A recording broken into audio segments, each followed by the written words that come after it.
So for this week's module, we are talking about the necessary components that a star has to have in order to have a habitable planet. And so in the video that we watched, it talked about the Hertzsprung-Russell diagram, which basically takes a combination of the size of the star and the temperature of the star and calculates the energy output of the star, which is measured in lumens. And so basically, for instance, if a star is small but it has a high temperature, it can still have a high lumen amount or high energy output. But then if you have a really big star but it has a very low temperature, you can still have a very high energy output in lumens. So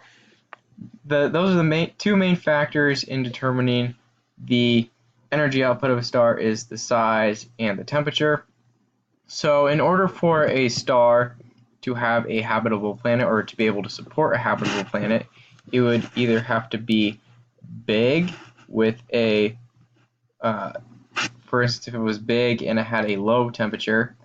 the planet would have to be fairly close to the star in order to be in the habitable zone. But if it was big and had a very, very high temperature, this planet would have to be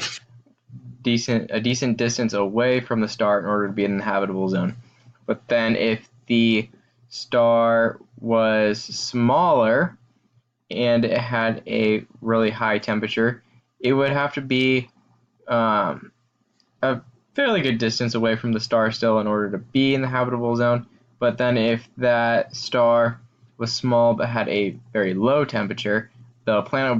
would have to be fairly darn close to the star in order to be able to be in the habitable zone.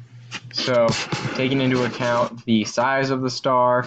and the overall temperature determines how close a planet has to be to the star in order to be in the habitable zone.